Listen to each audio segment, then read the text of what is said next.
Welcome back to the eSports Report, ladies and gentlemen. I'm Benson. I'll be guiding you through today's show. And I'm happy to announce I have Bioacid going to be joining me from sunny Australia. Is it sunny outside? It's raining today. It's God damn it, man. Storms wanna go back to forecast for the rest of the week. Want to go back to Australia. You're looking good, Bio. I haven't seen you in a while. How have you been doing? I've been doing pretty good, obviously busy with real life and obviously the hobby of casting as well with the champs just around the corner. Yeah, it's coming up very, very quickly. And speaking of champs, it was the Australian qualifiers the other day. As I admitted to you just a moment ago in the commercial break, I'm sorry I didn't have a chance to watch. I tried, I wanted to, but a pub crawl may have gone away. So let's just put that on one side. What did I miss? Fill me in with all the stuff from Australia, because I mean the Australian community last year at COD Champs had a sensational tournament. It was one of the best I think Australia could have really asked for. And I'm so excited to see what you guys are going to bring to the table this year. Definitely not going to be underwriting you guys again, that's for sure. But what did I miss in the qualifiers? You missed a few different teams coming up out of nowhere. There were a few teams that didn't actually qualify, but for example, Citadel, they took on some of the heavy name teams and took them to right to that game number 5. So quick little shout out to them, because no one really saw a team like that coming. Endzone as well, a team of 4 players who have been around for a little while, but they never actually teamed together and formed some sort of ability to make it work well until this qualifier happened. But again, they just got pushed out. So 5 teams that made it through. Obviously, we had a few regular names here in Australia, but new team names overall for everyone overseas. And, it's one of those things that I'm a little concerned about. Being that what happened last year at COD Champs, it does worry me that now this year, everyone might be watching our regional finals now and looking at these teams. It's like we don't have that edge anymore, the unexpected edge. That's so I'm not sure how well these teams are going to go once the top 3 do qualify from our regionals to go over to LA. Then, how it'll all play out over there. Obviously, being a different game as well, that always plays into a massive part of it, and just some new abilities that are in this game. So that reaction time is really one of the big things that they're going to try and look forward to. But yeah, the top 5 teams, you're going to have Trident, Plantronics, Mindfreak, T1 Dotters, Integral AU, which is just joined the Integral Nation organization, and Avant-Garde. Now, some of those names might sound familiar to you and to others who are watching, but the lineups are very different. So, like, for example, like Trident, they've got Macca, Envious, Hysteria, and Azzy. Now, Macca and Envious actually competed back in 2013 champs under the former name of Mindfreak itself, and they didn't do that well. Envious Kitty, I've got to say this about Envious. He actually unplugged his controller mid-match against Optic on S&D Meltdown, went to plug it back in, turned all the Xbox off. Oh, jolly good job. Yeah, they were up by about 2 rounds at that time, I think, and then when he came back into the game, they were losing. Well, that's never good, really. So hopefully he's going to hate me for mentioning unplug his controller this time. We should probably get that taped in or something.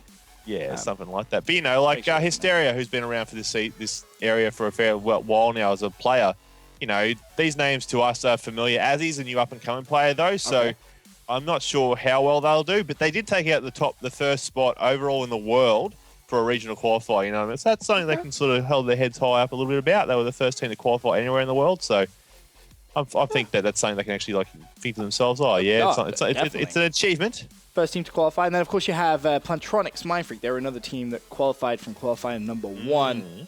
Buzzo, Shocks, Fighter, and Dens. How are you feeling about this team? Well, Dens replaced Naked. So Naked was part of the team last year at the LA. They competed over there, obviously. I think they finished this outside top 16 or something like that. I'm not 100% sure. They were in double limb anyway. But yeah, Dan's obviously former member of T1 Dotters, so he's joined over to the Mindfreak squad now, and he was always a phenomenal player. Himself and Damage worked really well together, and now with the other duo of Fighter and Shocks, who are just like Dan's and Damage and Fighter and Shocks were the 2 big duos in our scene, sort of thing. Like they were the two 2v2s that you wouldn't really want to mess around with too much. Okay. So the fact that now Dens is on that and they make like that the trio now. And obviously you have Buzzin, who's a very good slayer. That's usually his role in most of the things. He just sits back, slays, tries to get a bit of map control for the team. And so overall, it's a solid team. How they perform, though, is be another thing. Like, I didn't get to see that much of them during this qualifier. We try to watch a bit of the unnamed teams at the same time, give them a bit of spotlight. But I feel that, it's always going to be a safe bet to bet on Mindfreak, because that's just that 3 names alone, Buzz and Fighter and Shocks, like they've been the top tier squad names for a fair while now in our scene. and as well as Den's obviously being part of T1 Dotters and now just, boosting it even a bit more perhaps, Right. being part of Plantronics Mindfreak now. I feel that they have a good chance. They'll be one of my top 3 picks to actually qualify from the regionals and go to LA. Okay, that's interesting because you talking about Den's, T1 Dotters was the 3rd team that qualified from there, and of course some of you guys may remember Den's played with the T1 Dotters last year at Champs and ultimately finished 5th place. So that's pretty impressive placement. Of course, Iskatu, Chilean, Fate, and Damage is going to be the squad this year, though. Yeah. Do you think they're going to be able to play as well as they did last year without Dens? It's hard to say. Now, Fate, he is a good player. He always has been. I'm not sure how his combination will mix in with these guys on the LAN level, though. Like, Fate has performed well on LAN as well, so that being said, I feel that he could, really help out. It's sort of like, you can't really say, does he have the ability to replace them a player like just at that same level? Because you don't really know until you see him compete at the same level. So until I see him at the regionals, and if perhaps they do go to LA and compete over there, I won't really know. And they won't know either, if it was the right call to make in that regards. Because I do believe that Maka, who is part of Trident now, he actually was on T1 Dotters for a little time there, I believe, or he was down in Avant at some stage. So, there was a bit of team swapping and changing there for a little bit. Yeah, like we had our own little version of Rostomania, which was good to see. Keeps the entertainment happening down here. And I've got a bit more roster to happen afterwards as well. But, I feel that Ize, Damage, and Chileans, they were always a great 3 teams. Ize's just overall hype ability. That was one of the things that I really felt drove it home for them, both during our regional qualifiers and LA, the championships over there. I just feel that his ability to stay hyped and stay pumped and, just get the guys, like, keep their energy levels at that level, it really made the difference compared to some teams who just sit there and they might get, like, all hyped during some massive plays, but they don't really back each other up in regards to that momentum side. So I feel that Ize's ability to do that was really one of the things that helped them along. So hopefully if he can keep that up, just drive a little bit extra into the team, then I feel these guys should be able to make it out as well. Well, they were there, of course, the first 3. From the first qualifier. Then you had the second qualifier on the Sunday, and 2 more teams came through. You had Integral and you had Avant. Now, I recognize Avant-Garde, that name as a Avant-Garde. Avant-Garde. I'm English. I like to extend it. It's not vitamins, Ben.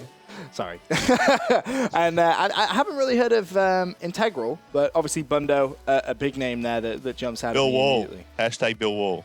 Hashtag Got to mention it. Okay. Sorry. All right, good. Integral. I mean, as I said, I recognize Bundo, but is it Hoju? So Hoju and Quincy as well, so they're both part of that team. And they're joined by Volsider now. Do you want me to go into a bit of information here, what happened? Please do, because I'm very curious. So this is interesting. So Volsider was always the captain of Avant-Garde. For those from Australia and New Zealand know this. For those around the world may have heard of him before. He went away. He turned off all social media to focus on his studies for about 3 weeks. Oh, wow. Good studies. He came back and his org had dropped his whole team. Okay. The org had picked up a new team of former teammates of his, of Hopi and Kui, and I don't think Bennett was part of that original pickup.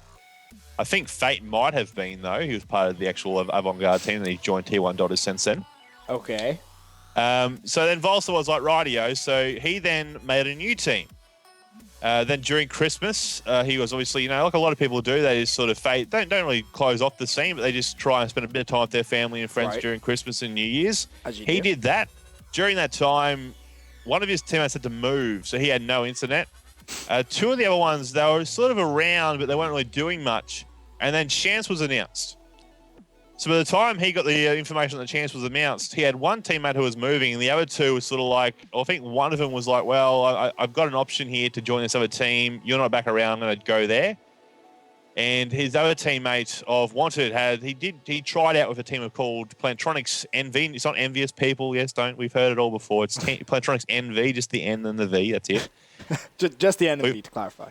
We've been there, we've done that. But yeah, no. So he tried out with them, didn't make it. So Volso, obviously, he's got 3 former teammates on the Avant-Garde squad that he's friends with, but at the same time, they're now his rivals. He's got to beat them for that spot. So I have faith in this team. Like Volside has been a good mate of mine for many years now in this scene, and every last 2 years in a row, he's placed 3rd. This is the first year we've had 3 spots available at the qualifiers. Right. So if he gets that 3rd again, right? he's qualified But I'm not sure how he would go because he's usually under the Avant-Garde name. Right. So I want him to qualify just because he's a mate. I want him to make it finally after all these years of all these third places he's received in his life. Finishes. Like they were known as the curse team. They had third place at every single LAN event for so many times. Hey, like it was ridiculous. I don't know how they did it, and they kept coming back for more. That was the bigger thing. They enjoyed playing, and to the fact they always finished third. So I want them to win. I want them to qualify whether they can. No, I'm not sure because these other teams like Trident, Mindfreak, T1 Dotters, and then you've got the Avant-Garde squad. It's hard to say. They did finish fourth overall, obviously, as the top five qualified. They got in there the fourth spot. So right, I'm not sure, but they're my dream card, I guess you could say. So of course you're gonna have all 5 of those teams in the regional final held in Sydney. But one thing I want to know, and I'm sure a lot of people in the chat who may not necessarily know that much about the Australian community, is going into it. Out of those 5 teams, really, who's the fan favorite? Who are people kind of getting behind to represent Australia? Well, if you're talking about fan favourite, I've got to say it'll have to be Bill Wall. Hashtag Bill Wall for Bundo's team Integral AU. I don't know what it is. We're just having a ball with the if you search on Twitter hashtag Bill Wall, right, you'll come up with these images, these vines, just stuff that's happened already. It's amazing. I'm gonna have to tweet hashtag Bill Wall then, right? Yeah, do it. Crimsix tweeted it during the qualifiers. Oh, he did. Just put it out there. I just have to touch on Avant-Garde though quickly. Hopi, Kui, Benno, and Dean. Now, Dino's been part of the scene as well for a little while now.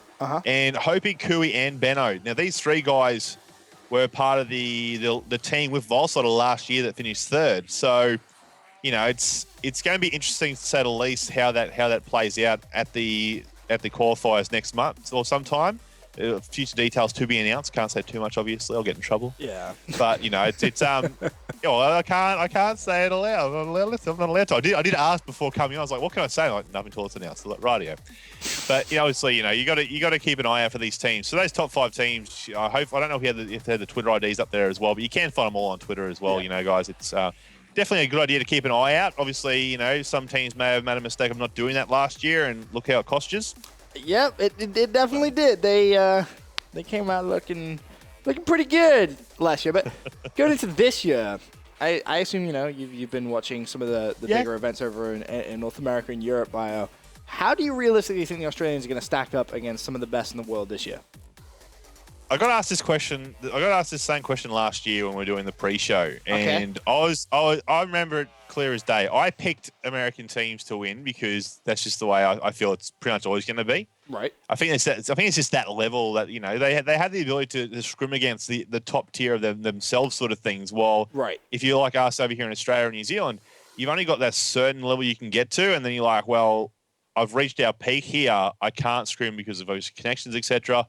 So, I'm always a realist when it comes to these sort of things. I would love to see an Australian or New Zealand team or, another sort of team be in that top 3 or top 5 again. If it could happen this year, I'm not sure. I just feel that, my community is going to hate me for saying, being this truthful. No, but I just feel that it's just that skill gap is always going to be there, and it's terrible to see. I hate it. I hate seeing it when you're like, oh, this guy's really stand a good chance because we see him perform amazingly over here, and then it's like, well, they get over there and it's like different ball game. Is that just because of the being able to practice? Is that what you put it down to? Because you look at North America, for example, you have the seasons. I feel that our teams have the skill and ability to do it. Right. I just feel that because of the fact they don't get the chance to scrim all the time, or in leagues and all that sort of stuff, to play against the top tier teams and always improve. That's sort of where you hit your peak and you're stuck there while you've got everyone else still building up on top of that. Right. So that's what I personally feel, and I think a lot of the teams feel the same. You get to a certain point. For example, like those 2 years ago for the Black Ops 2 and Ghost, we had the Immunity team who were pretty much now Playtronics Mindfreak. They were winning every single event and all that. And they weren't getting any better because they were always at the top part and no one was really giving them a full challenge. There are a few teams now, though, here in Australia who are putting up some good names, like the Faction. They're all under 18, though, so they can't compete at Champs. Right. The Faction AU, they've been taking out some one-day competitions and stuff like that online. So, once these guys get a little bit older, perhaps we can see them try and, challenge a bit more. But I'm honestly not sure, Ben. Until it comes time over in LA, I'm honestly not sure how these guys will go. It's too hard to say. It really is. I know what you're saying. I'm it is hopeful. tough. I'm hopeful. I think realistically at this point, after what we saw last year at least, there should be at least one Australian team in everyone's top 8. I think it kind of be a bit naive not to. Yeah. I would say because, last year, as you said earlier in Rumba, you kind of had that element of surprise. No one really knew anything about the Australian players. No one really researched it. And you came out with a bang. That's for sure. Caught a lot of teams, as I said, with the pants down. But you touched on this yourself a couple of minutes ago about the New Zealand teams. And the New Zealand qualifiers, of course, coming up. Are there any specific teams over there we should keep our eyes out for? There are a few teams that have made waves over in New Zealand sort of things. However, they're not all in regards to over 18. So really? Ignitions, I believe they should be forming a team for the qualifiers, and they have a good chance to do that. They're a strong team. They just took out the Adversity Gaming LAN event that was on this weekend just gone. So they just won that one up against a team of 4N Mega, who are sponsored by Mega, Kim.com for those that know him. Yeah, they're a strong team as well, but they're not 18, so that's sort of a little bit troublesome then. But yeah, the Flair, I believe, was one team that sort of caught my eye. They're a team of players who actually jump back and forth from Halo and Call of Duty just to have a bit of fun, and they have a great FPS skill. So they're one of the teams that perhaps could come over to our regional finals once they get held. Obviously, one team from New Zealand will make it there. Whether they can get out of Sydney and over to LA is another question. We've seen them come every year now, and they struggle a little bit. I think last year though their team finished in 5th. Could be mistaken, but I think it was 5th out of 8, so that wasn't too bad for them. I'd be happy with that sort of placement. Obviously, this year we have 2 teams from Hong Kong, Taiwan, and Singapore coming over as well.